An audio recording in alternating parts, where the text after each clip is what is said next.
ब्रेकनंतर आपल्या सगळ्यांचं पुन्हा एकदा स्वागत। यानंतर एक ब्रेकिंग न्यूज आपण बघणार आहोत। मनसे भाजप युतीचा अद्याप कोणताही फॉर्म्युला नसल्याची माहिती सूत्रांकडून मिळतेय। युती होऊ शकते का यावर राज्यातल्या भाजपच्या वरिष्ठ नेत्यांबरोबर चर्चा देखील होतीये, मात्र प्रतिसाद सकारात्मक असून कोणताही फॉर्म्युला अद्याप समोर आलेला नाही। 6 फेब्रुवारीच्या भेटीमध्ये सकारात्मक चर्चा झाल्याचं समजतंय, मात्र ना मनसेकडनं फॉर्म्युला देण्यात आलेला आहे ना भाजपकडनं। त्यामुळे आता भाजप मनसे युती होणार का यावर प्रश्नचिन्ह उपस्थित झालेलं आहे। याच संदर्भातली माहिती आपण जाणून घेणार आहोत। विशाल पाटील आपला प्रतिनिधी आपल्या सोबत आहे सध्या। विशाल, मनसे आणि भाजप युतीचा फॉर्म्युला अद्याप समोर आलेला नाही, त्यामुळे या दोन पक्षांची युती होणार की नाही यावर आता प्रश्नचिन्ह उपस्थित झाल्याचं समजतंय। विशाल, काय सांगता येईल याबद्दल? नक्कीच अजिंक्य, कारण का ज्या पद्धतीनं भाजप आणि मनसेच्या युतीच्या चर्चा एकीकडे रंगत होत्या, त्यानंतर मनसे नेत्यांनी भाजपच्या राज्यातील वरिष्ठ नेत्यांच्या भेटीगाठी घेतल्या। या भेटीगाठी झाल्यानंतर सुद्धा ना मनसेकडनं युतीच्या बाबतीत फॉर्म्युला जो आहे हा देण्यात आलाय, ना भाजपकडनं युतीच्या बाबतीत फॉर्म्युला जो आहे हा मनसेकडे आलेला आहे। त्यामुळे या युतीवरतीच प्रश्नचिन्ह जे आहेत हे निर्माण झालेले आहेत। कारण का 6 फेब्रुवारीला मनसेच्या 3 महत्वाच्या नेत्यांची बैठक जी आहे ही उपमुख्यमंत्री देवेंद्र फडणवीस यांच्यासोबत झाली।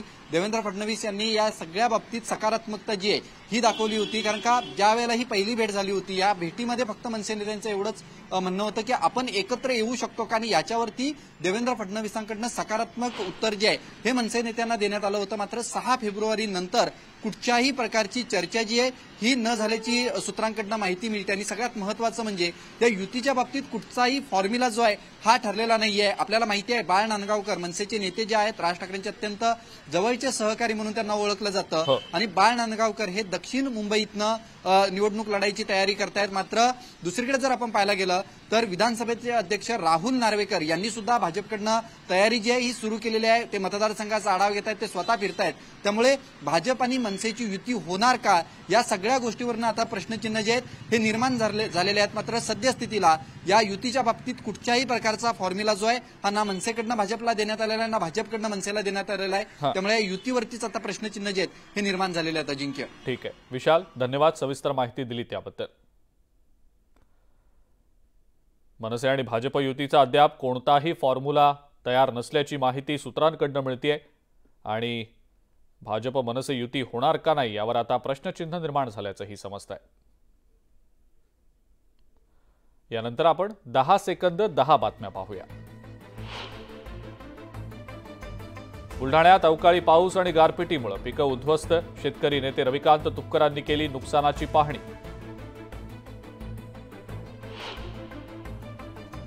गोंदिया मेडिकल कॉलेजमध्ये आता कर्करोगावर उपचार होणार। 15 बेड्सचं अद्ययावत डे केअर केमोथेरपी सेंटर सुरू करण्याची घोषणा। खानापूर आटपाडीचे आमदार अनिल बाबर यांच्या निधनामुळे जागा रिक्त। पोटनिवडणुकीसाठी 700 मतदान यंत्र, तांत्रिक तपासणी पूर्ण। थकीत कर वसुलीसाठी हिंगोली नगर परिषदेची मोहीम। कर वसुलीसाठी कर्मचाऱ्यांची 4 पथकं स्थापन।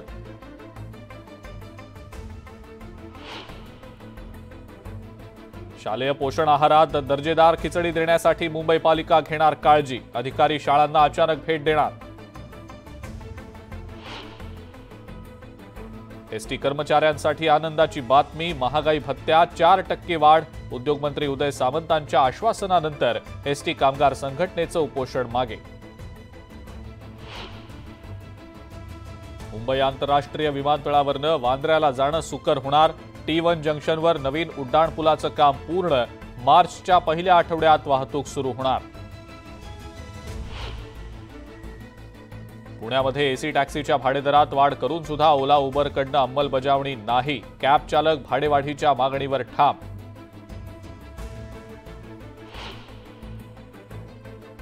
मुंबई महानगरपालिकेची अभय योजना अपयशी। सवलती देऊन सुद्धा 975 कोटी रुपयांहून अधिक पाणीपट्टी थकीत। आणि छत्रपती संभाजीनगरमध्ये वैजापूर गंगापूर रस्त्यावर ट्रॅक्टरचा अपघात। एकाचा मृत्यू, 12 जण गंभीर जखमी।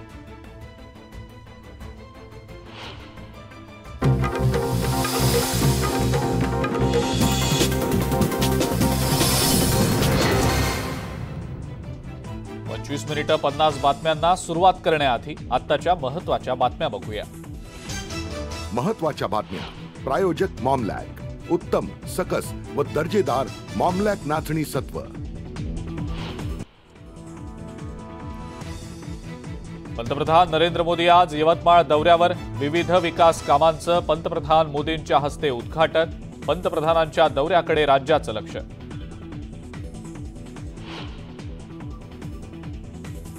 निनावी पत्राद्वारे पवार कुटुंब फुटीचं कारण समोर आणण्याचा प्रयत्न.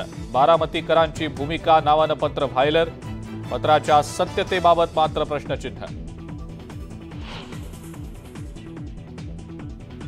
देवेंद्र फडणवीसांच्या विरोधात वक्तव्य केल्यानं मुंबईत गुन्हा दाखल. शिवसैनिकाकडून सांताक्रूज पोलीस स्टेशनमध्ये गुन्हा दाखल.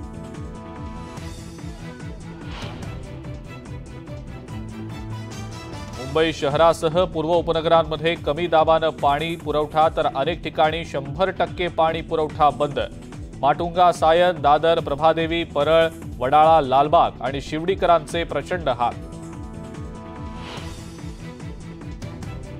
भाईंदर पूर्वेकडच्या आझादनगर झोपडपट्टीला भीषण आग. आगीमध्ये काही जण गंभीर जखमी.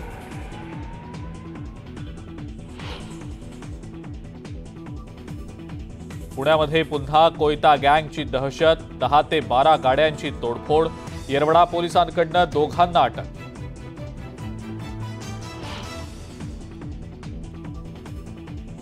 आणि गुजरातमधल्या पोरबंदरच्या समुद्रामध्ये मोठी कारवाई. जहाजातून 3271 किलो ड्रग्ज जप्त. 5 जणांना अटक.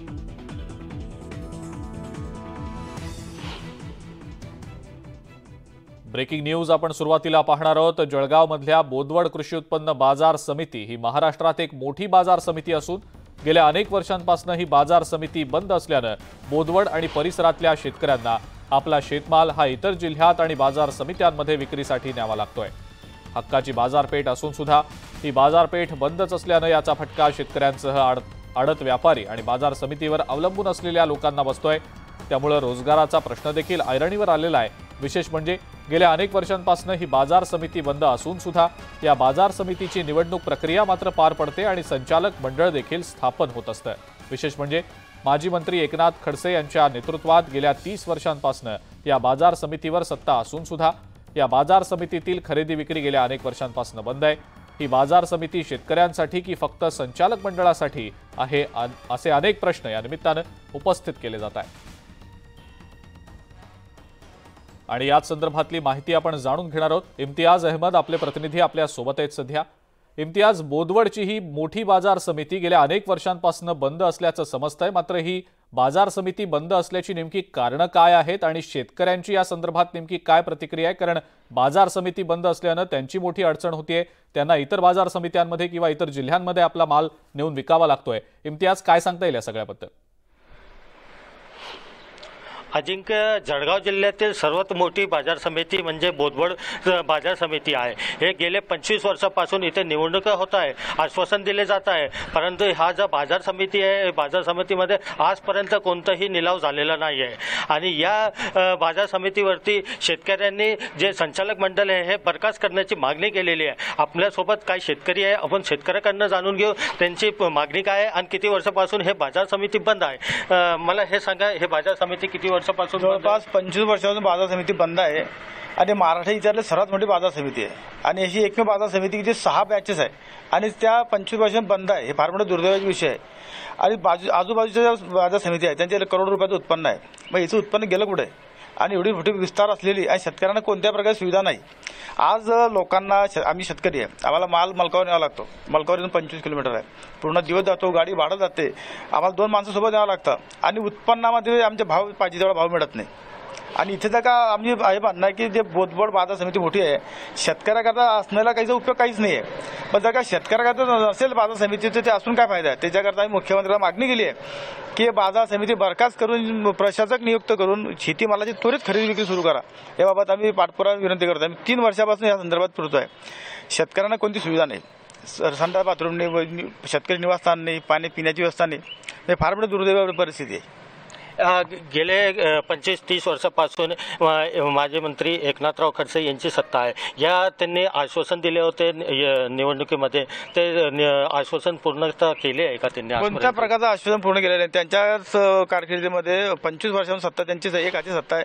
आता मागील जे इलेक्शन झालं 23 मध्ये त्यांनी आश्वासन दिलं होतं की आम्ही शेतकऱ्यांना सर्व प्रकारची सुविधा पुरवू, वेअर हाऊस बनवू, जे काही लागणाऱ्या मोठ्या गोडाऊनची व्यवस्था करू आणि इथे व्यापार चालू करू, इथं मालाची खरेदी विक्री चालू करू. पण कोणत्या प्रकारचे काहीच नाही, यांचं सहकार्य पण नाही. मी एका कंपनीला माध्यमातून इथं बाजार समितीमध्ये मकाची खरेदी करायला लावले तर त्यावेळेस 400-500 रुपयांना भाव वाढून मिळायला लागला शेतकऱ्यांना. पण काही कारणास्तव त्यांनाही सुविधा पुरवल्या नसल्यामुळे त्यांनाही बंद करून टाकलं खरेदी. म्हणजे आज कोणत्या प्रकारची खरेदीच नाही बंद होत झालेली आहे. आज तुम्ही काय सांगणार? आज तुम्ही या विषयावरती आहे. हॅलो, मी एक साधारण शेतकरी आहे. मला असं वाटतं की बोदवड बाजार समिती चालू जायला पाहिजे, कारण की आमच्याकडे सर्वसाधारण शेतकरी आहे. या ठिकाणी माल आणून आमचा काहीतरी आर्थिक फायदा होईल आणि इतर मार्केट कमिटीला आम्हाला जावं लागणार आणि 25-25, 30-30 किलोमीटर दूर जाऊन आम्हाला माल विकावा लागतो. त्याच्यामुळे आमच्या खूप शारीरिक हॅरेसमेंट होते. आपण काय बोलला या विषयावरती? आज जे मार्केट वगैरे बंद आहे, या मार्केटमध्ये आपल्याला जे मेन प्रमुख पीक जे असतं, जे ज्वारी असेल, गहू असेल आणि कापूस असेल, आजपर्यंत इथे निलाव झालेला नाही आहे. परंतु आज तुमची काय मागणी असेल शासनाकडे? अगोदर तर कृषी उत्पन्न बाजार समिती हा घटक जो आहे त्यात शेतकरी हा मुख्य गाभा आहे आणि या ठिकाणी शेतकऱ्याला नुसतं गृहीत धरलं जातं. कृषी उत्पन्न बाजार समिती शेतकऱ्याची नसून ही केवळ त्याचा उपभोग घेणाऱ्यांसाठीच निर्माण केली आहे का, असा प्रश्न आम्हाला पडतो. कारण या ठिकाणी शेतकऱ्यांसाठी आजपर्यंत कुठल्याही सुविधा उपलब्ध नाही. शेतकरी अक्षरशः जे पिकवतो ते विकण्यासाठी त्याला या प्रतिक्रिया आहेत आणि शेतकरी देखील म्हणतायत की नुसती बाजार समिती असून उपयोग नाही. शेतकरी जो या बाजार समित्यांचा मुख्य गाभा आहे, शेतकऱ्यांचा माल इथं विकला जाणं, खरेदी केला जाणं अपेक्षित आहे. मात्र याच गोष्टी जर होत नसतील तर या बाजार समितीला अर्थ तरी काय आहे? नुसतं राजकारण केलं जात आहे असा आरोप शेतकऱ्यांनी केलाय. इम्तियाज, धन्यवाद आपण जी माहिती दिली त्याबद्दल. यानंतर आता आपण सुरुवात करूया 25 मिनिटं 50 बातम्यांना.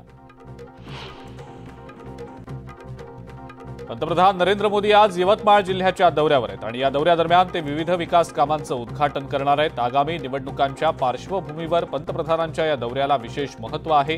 सभास्थळी 7 भव्य डोम उभारण्यात आलेले आहेत. प्रत्येक डोममध्ये साधारण 10,000 लोकांची बसण्याची व्यवस्था करण्यात आलेली आहे. राज्यपाल रमेश बैस आज यवतमाळ जिल्ह्याच्या दौऱ्यावर आहेत. पंतप्रधान मोदींच्या आगमन प्रसंगी ते उपस्थित राहणार आहेत आणि त्यानंतर ते पंतप्रधानांच्या समवेत कार्यक्रमासाठी हजर राहतील. पंतप्रधान मोदींच्या दौऱ्याच्या निमित्तानं स्वागतासाठी वर्तमानपत्रात जाहिरात देण्यात आली. मात्र या जाहिरातीतनं खासदार भावना गवळी यांचा फोटो गायब झालाय.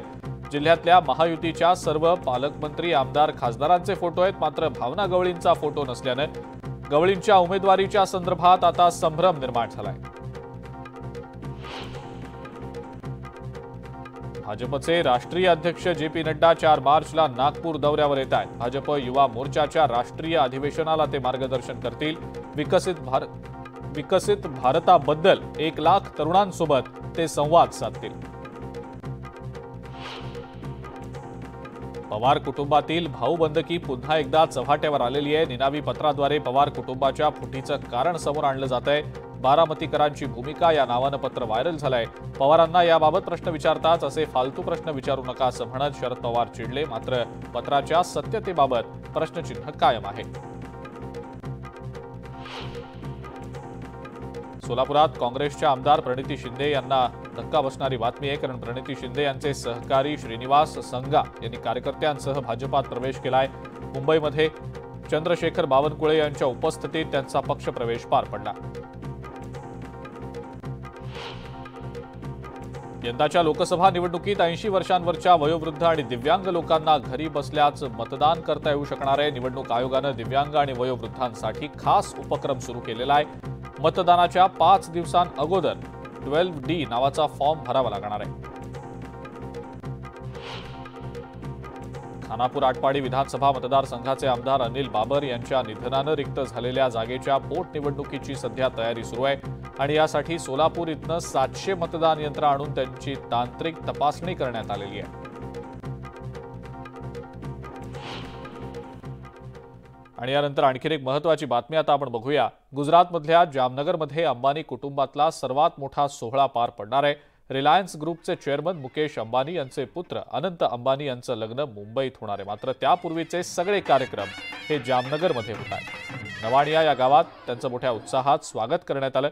विवाहपूर्व सोहळ्याच्या तयारीबाबत अंबानी कुटुंबासह जामनगरमध्ये मोठं उत्साहाचं वातावरण आहे। या कार्यक्रमात जगभरातले सेलिब्रिटी सहभागी होत आहेत।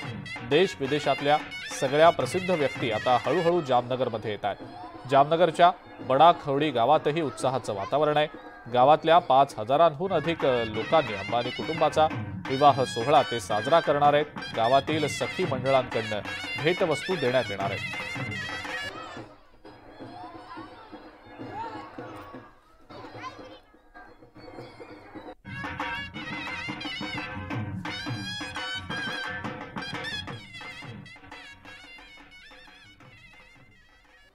आणि यानंतर आता आपण पुन्हा एकदा पाहूया 25 मिनिटं 50 बातम्या। गोंदिया मेडिकल कॉलेजमध्ये आता कर्करोगाच्या रुग्णांवर उपचार होणार आहेत। त्यामुळे आता नागपूर किंवा इतर दुसऱ्या ठिकाणी रुग्णांची पायपीट थांबणार आहे। 5 लाख रुपयांपर्यंत रुग्णांवर मोफत उपचार केले जातील।